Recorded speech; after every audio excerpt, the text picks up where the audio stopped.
Okay. Yeah, good. Okay, well, Aaron, you wanted a reaction, you wanted winners, but it's 60 feet in a row now. That must really hurt tonight. Yes, yeah, it's it's a frustrating one. That's a hurtful one. Because I didn't anticipate that. I thought if I'd give a true reflection, fair play to them. When we went to their place, a week or so ago, I thought we, outfought them, outran them, and really worked extremely hard. Obviously, we had the sending off, which probably changed the game. And tonight, I thought they showed up with an attitude where they weren't going to get outrun by us, they weren't going to get outfought by us, they weren't going to get outworked by us. Now, that doesn't mean our boys didn't try, because they did. And we competed, but we didn't really have enough quality. We kind of cancelled each other out first half. They probably had more territory, but we had probably better chances in the first half. And then coming in at 0-0, message from my point of view was make sure we're nice and solid, we're organised first and foremost, and then build into that second half. And I think the set play just knocks the stuffing out of us. And if I'm honest, I have to reflect and look back, because I think we didn't stop, but I don't know if we had that belief after we went 1-0 down, and that was what I've said to them. That's probably the most disappointing thing for me out of tonight. Is yes, an opportunity to win 3 points and or to 3 points, 1 point opportunity to get some points tonight that we've dropped, but I want us to have belief that we can come back from 1-0 down, 2-0 down, 3-0 down. I want us to have belief and have that sort of consistency in that belief. So that was disappointing for me tonight. With so little time on the training ground, how do you correct this problem with the set piece, conceding from another corner? Well, I have to take responsibility. I do as manager. I have to take responsibility. I've got to look at our setup. I've got to look at the way we're defending them and our attitude to defend them.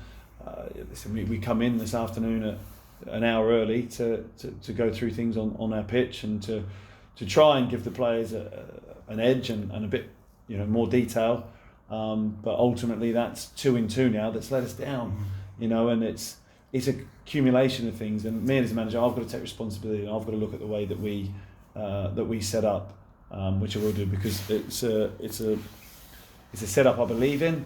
But ultimately, I've got to do what's right for the personnel we've got, and the squad we've got, and I might have to change my way of thinking.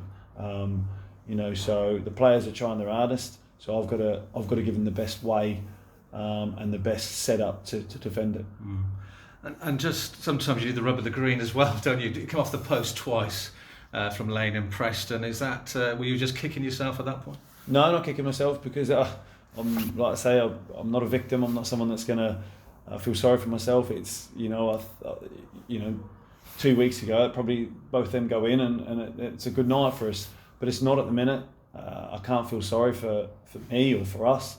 We've got to keep fighting, and it's still in our hands. We've still got the end goal is still achievable, and I've got to make sure that we turn around quickly. And it's hurting all of us, supporters, players, staff, board. But the only way we're going to do it is together. And I've got to show strength now. I've got to show leadership in making sure that we're all doing the same thing. So we go to Kidderminster, who, by the way, have lost 2 in a row. So we've got to go there, and we've got to make sure we show fight, we show character, we show belief first and foremost, and then a game plan that can go and beat them. I fully believe still in this group, and I've told them that in there, but I need them to as well. And I need to make sure that we're all on the same page and we're all doing the same thing, which we had at the start, and maybe it's come off. And I take responsibility for that. I've got to reflect on myself, and I've got to now give the players belief, guidance, leadership, in order to go out and go and win a couple of football matches really quick. How difficult is it to do that, though, with so many games in so little days, in terms of fatigue? Is that a factor, fatigue? The players know what is expected of them and what I want. So it might be one or two things I need to adjust, but then I've got to deliver that message to them quick and sharp, and I can do that individually, by phone calls, by chats, before games. We regularly have Zoom meetings as a group, so there's opportunities for me to give messaging. I'm not going to use excuses. Fatigue, we've had a lot of fixtures in a short space of time, but fatigue is in your head, and it's when you decide you're tired. And a lot of those boys are still giving a lot, and I know they will. So that's not going to be an excuse from us. Is it though? You say it's in the head. I know you've said that before. If you are playing so many games a short space of time, they're only human, and they're part-time footballers. Yeah. So it's going to physically drain them, surely. There's potential that it might, but I'm not going to allow that to seep in. I'm not going to allow that mindset. I'm not going to allow that excuse to pass on to us and to be labelled of us, because I don't think that is the case. And I'm going to make sure that we the players keep fighting, keep running, and keep doing the right things, because that gives you rewards. That gives you rewards. And again, I have to come up with the correct game plan to suit us, to suit the opposition, to suit the way we want to play and win football matches. And again, that's my responsibility. Just one on substitutes. I know you put a lane on for Williams quite early on, but you left it late to bring an Okpong on 87 minutes. What's your thinking there? And didn't bring on the likes of Donoghue and Tustin, for example. Yeah, I thought I've got two strikers on the pitch, and I wanted to try and keep two strikers on the pitch if I could. I thought Lawson and Freddie were both affecting the game, and I was looking at a way of being able to get Tuzzy on the pitch, but it probably would have mean me adjusting the wide players, which would have mean, am I putting Tustin out wide? Am I taking Freddie off? Am I taking Lawson off, who are both affecting the game well? And Harry Tustin can feel a little bit unlucky that he didn't get on tonight, and again, I'll have a look at that and the way we set up going into the next game, because he's a good player. But my thought process was, I thought the Cormac, Kessie, and the front four were likely to get us something out of the game. And hindsight's the best manager, of course. And hindsight, maybe I could have made a change. Just finally, there was a ripple of boos at full time. Some fans are losing hope in terms of the relegation fixture. But if you can go to Kidderminster and beat their local rivals, that's got to be the perfect way to get everyone back on board, isn't it? Yeah, the supporters need a shot of hope and a shot of belief, because it's tough for them at the minute.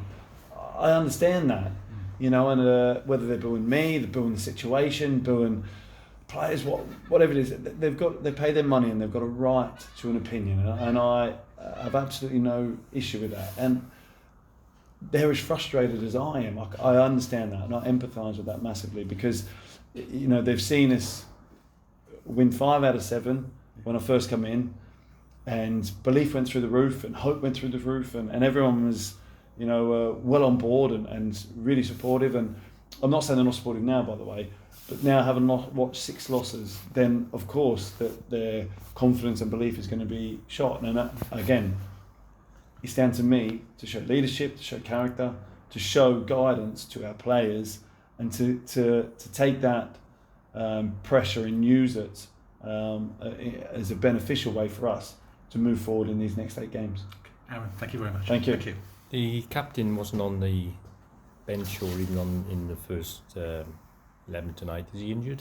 Yeah, so Hoodie copped a knock in the game on Saturday, and his left knee just felt it slightly. He was touch and go for tonight. He came in early for a fitness test, and it just wasn't quite right. And with their wide plays being a major threat, I didn't want to risk Hoodie and expose him to hurting himself even further. And I've got JJ and Skins, who are both good fullbacks, so we had to leave Hoodie out tonight. So I expect him to be back for Friday, though. We still haven't seen much of Hamilton or Gus. They're still injured. They're still injured, yeah. So Gus, we're unsure of the exact amount of time he'll be out, but it'll be the back end of the season, which I know is only 3.5 weeks away. But it's likely to be the sort of last game or two with Gus. Harley's running, he's doing a lot of work. He's not far off. Because you probably need them. Yeah, need a welcome boost for having Harley back in the squad for sure. And then when Gus is fit, hopefully it's not too far away, get another welcome boost. Thank you. Okay. There's nothing like a big away following to motivate players, inspire players, and there's going to be best part of 1,000 at Agborough on Friday. That's going to help, surely. Yeah, definitely. And the players who've been here for a couple of years will tell the other players, you know, what a good game it is and what a big game it is for numerous reasons. Whether teams were mid-table, both fighting for playoffs, both starving off relegation, regardless of the league situation, it's a big game. I've been to Agborough as a player myself with Cheltenham, and that was a big game, and this is similar. So I understand the magnitude of it. I know the importance of it. So it's about us making sure that we show up on the day and give our supporters something to cheer about, because it's been a tough 2.5 weeks for them. So we really want to give them something back.